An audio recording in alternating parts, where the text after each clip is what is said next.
Local Marketing Guide, product and food reviews, the good, the not so good, and the downright horrible.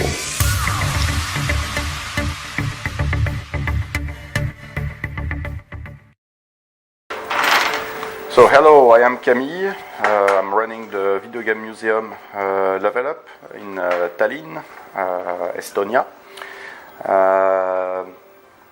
I can do a short introduction about the place. Estonia, as the other Baltic countries, have a very specific history, as during Soviet Union, post-Soviet period, most of the video games and computers was mainly made from clones of machines taken from America, from Japan, Western Europe, Scandinavia, and so on.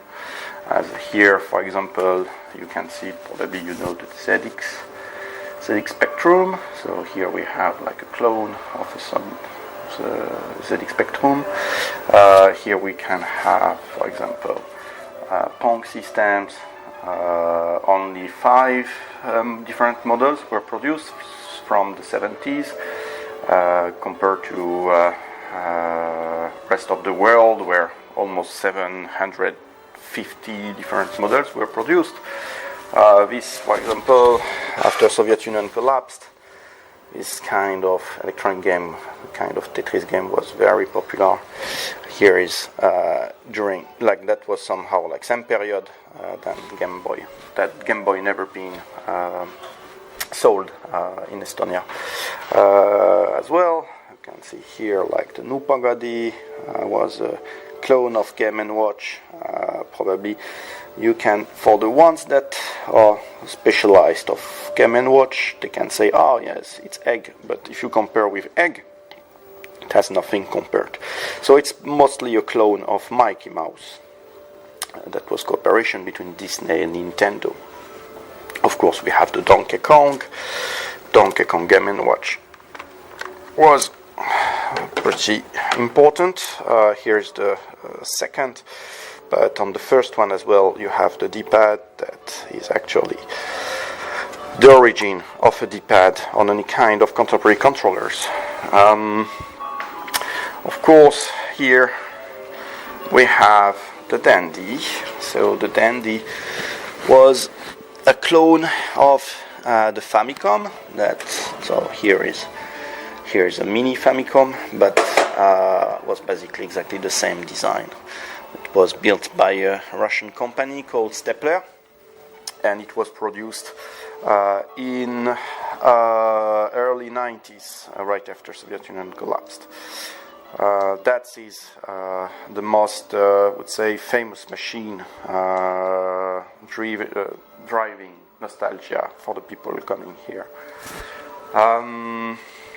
Yes, so basically we have then most of the classical systems that you probably maybe seen for most of you, which were pretty exotic for many of the machines that we can see here, but it's important to have them to get a kind of general idea of from where was taken the inspiration for the games and all these famous systems. So here we have some kind of clones that you could find in Estonia in the 90s. Here we have like a Famiclone that looks like black SNES. Here is a classic box for Dandy system. Here we have like the Terminator. So there was the Terminator 1, 2, 3, 4. There was Terminator 5, Terminator 6. Basically, it was always like the same machine. So it was like most of the time manufactured in some obscure Asian factories. So here we have like a spot for Wii and for Xbox.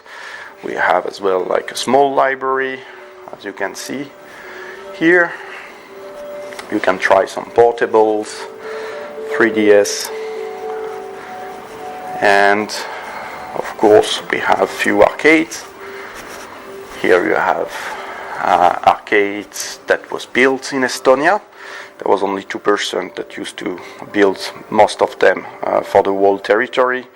There was not official arcades. There was few places we imported, few, but basically it was all mostly homemade with original system inside. This one was made from kind of casino machine, gambling machine that been recycled, has taken to its original PCB inside. Was, you see, everything was modified here. So yes, and of course we have like one PC that can be used. Usually it's running here Prince of Persia or Sky Road. Sky Road is the one of the it's the most famous Estonian game, because it was the first one that was produced for international market.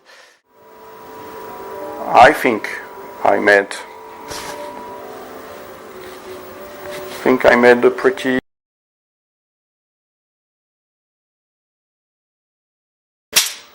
Alright, we're good. Go ahead and start your thing. So, but should I shoot myself or? Yeah, give us some face and. Okay.